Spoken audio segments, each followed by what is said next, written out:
Hi, I'm Ryan Szymanski, curator for Battleship New Jersey Museum and Memorial. Today we've got another video in our dry docking series, and this time we've got some pictures of the ship in dry dock that I have never seen before. Since we're about to go into dry dock, there's a standing order out there right now to the staff that any sort of information they find around the ship relating to dry dock, they have to bring to me. Pretty simple, right? The problem is there's 1,600 rooms on this ship, and we've been operating as a museum for 20 years. So generations of curatorial staff and other museum workers have found things and put them in boxes in closets all over the ship. I've only been here for 6 years. I still haven't been in every room on the ship yet. So there's still a lot of stuff on here that's left to find. Earlier this week, some of our curatorial staff were down in the collection space, where I don't get to spend much time these days because of the dry dock preparations ongoing, and they found several boxes of pictures from Richard Landgraff. For those of you who don't know of Dick Landgraff, he was in charge of the Battleship program at Long Beach in the 1980s. He had also worked at Long Beach in the 60s when New Jersey was operating out of there during the Vietnam War. He shows up on all the old Battleship forums as Rusty Battleships, and he's pretty famous in the Battleship community, and I believe, unfortunately, he passed away about 6 or 7 years ago, and he took with him a wealth of knowledge. However, he did everything in his power to get that knowledge out there through the forums, through his book, which you can buy on Amazon, The History of the Long Beach Naval Shipyard. We'll throw a link to that in the description down below.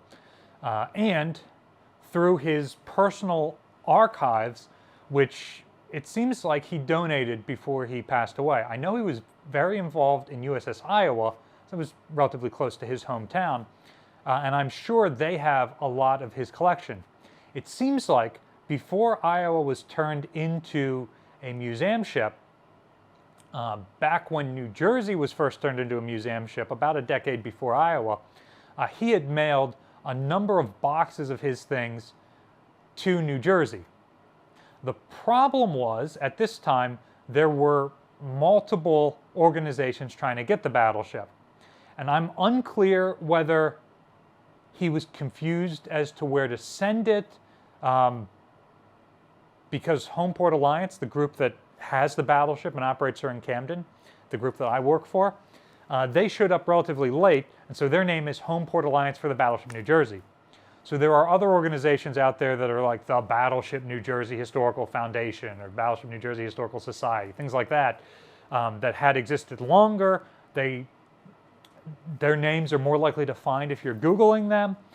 So it's possible he thought he was sending the stuff to the museum and sent it to this other organization. It's possible that it was before the museum was founded, and so it was still during that period where it was unclear which organization was going to get the ships. And honestly, it seemed a lot more likely that the organization that had been around for 30 years was going to get it, as opposed to the Homeport Alliance. So whatever the case, his collection went to the New Jersey Battleship Historical Society Commission, whatever combination of those words applied to this particular organization.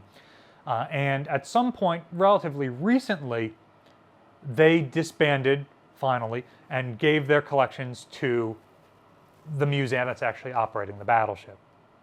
Now, when you donate your artifacts to the ship, we get paperwork that says where those artifacts came from, what your contact information is, that sort of stuff.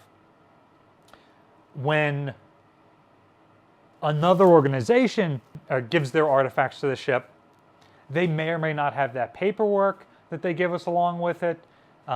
So it's unclear where things came from.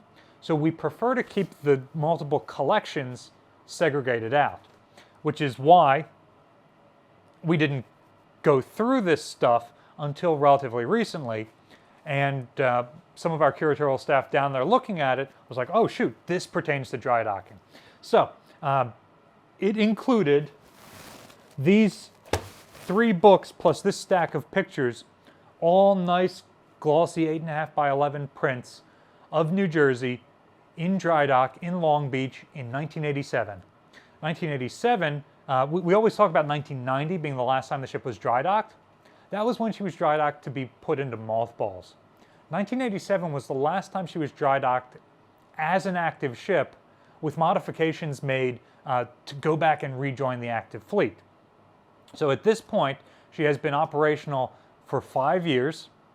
She is, in 1987 at this point, 45 years old, and they're foreseeing another decade or more of service. So it's a pretty good yard period, but they also find a lot of damage, and this is sort of our Halloween episode. These are things that give me nightmares.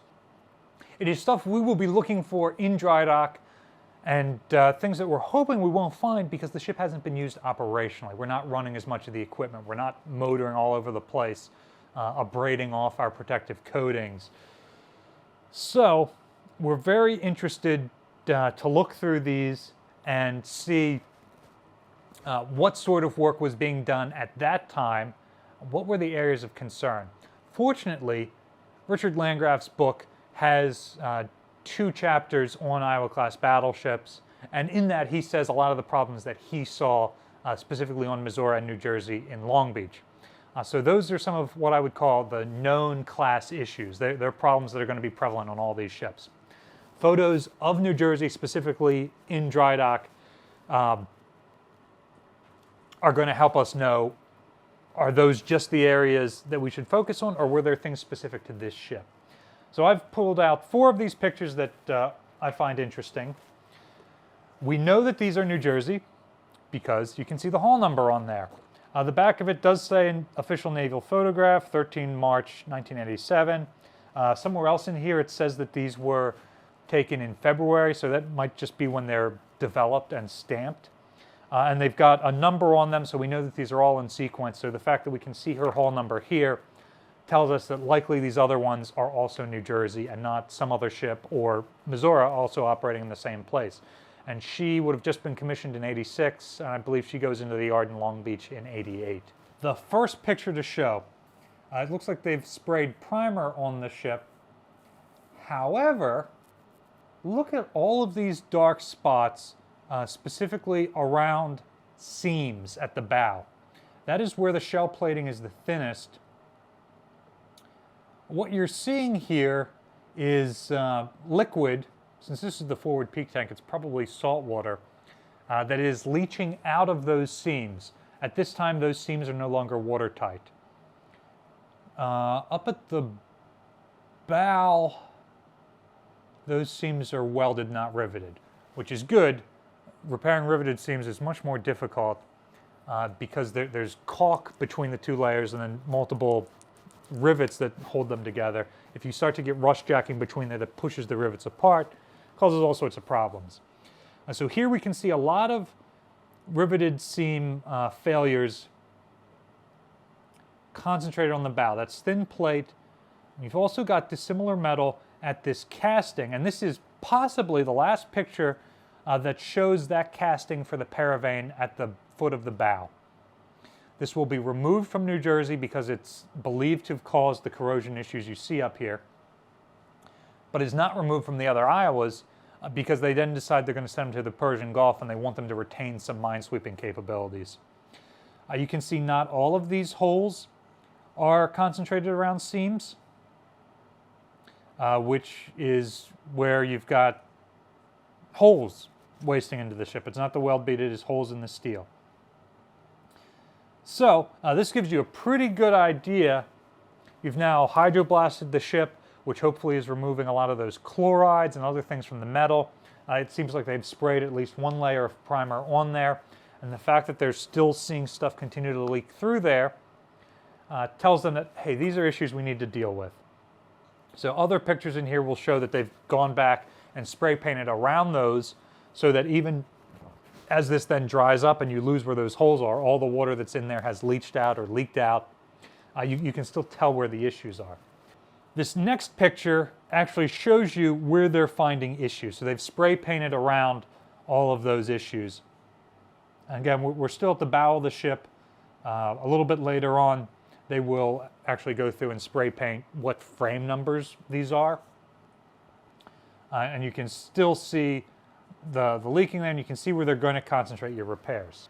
This next picture shows you what that casting at the bow for the paravane looks like. And you can see it looks like the surface of the moon or a natural sponge or a piece of Swiss cheese. That is a sure sign of bimetallic metal corrosion. You are seeing a lot of material here wasting away in these concentrated pockets, these holes. And so they decide to remove that entirely to prevent that later on. And here we've got another picture, and you can see a 3-inch long hole. And you can, with a ruler next to it, you can see about an 1.5-inch hole circle. These are all in that peak tank up forward. Remember, a couple of weeks ago I did a video talking about the great condition that that space was in, and how that was one of the areas that concerned me. These pictures are why I'm concerned, these deep pittings.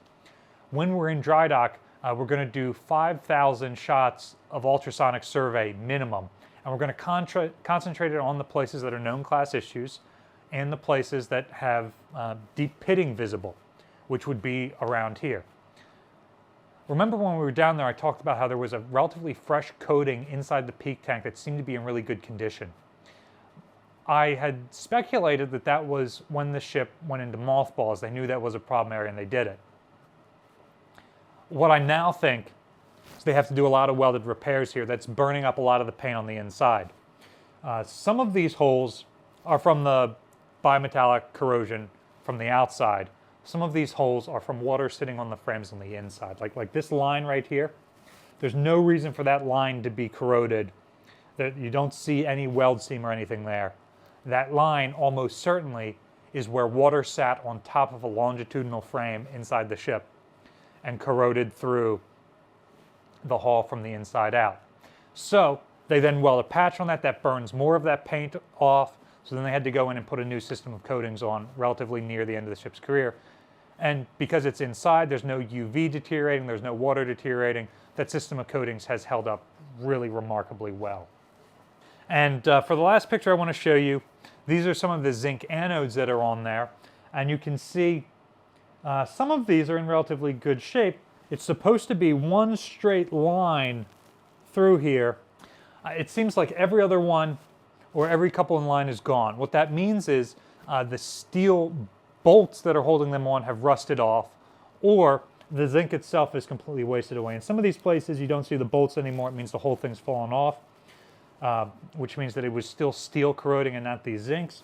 And some of them, like this one all the way to the right, you can still see the bolt holes, but that zinc is pretty heavily corroded. So replacing these anodes is absolutely going to be something that we look at. Again, these are zincs. We want to do it with aluminums. I've said that 1,000 times. Otherwise, that is some interesting information we've learned from roughly half of a book, and we've got 3 more books here completely undone that we haven't even gone through yet. So potentially we'll go through some more pictures in this series in future videos. Potentially we'll just talk about it later, depending on what content we find. We have at this point retained an engineering firm, and we're still working on our contract with the Navy Yard. When this video airs, we will be a week away from a board meeting where we may well vote on the final contract with the Yard. So we might have more information for you next week, maybe 2 weeks from now, as we're starting to work with this engineering company to plan the process and actually working with the Yard. Drop your questions in the comment section down below. We'll answer them in future dry dock episodes. We are getting more information as we bring more and more invested parties into this. There's also a link down below to donate towards the dry docking process to help us get the full scope of work done. If the ship looks as bad as she does in these pictures, we're going to need a lot more money for welded repairs. Hopefully that's not the case, because we haven't been using the ship to the same extent that she was as a naval vessel. You can also support us by liking, sharing, subscribing so more people find out about us in the channel. Battleship New Jersey receives operating support from the New Jersey Department of State, also from a number of businesses and private individuals like yourselves. We really appreciate that support. Thanks for watching.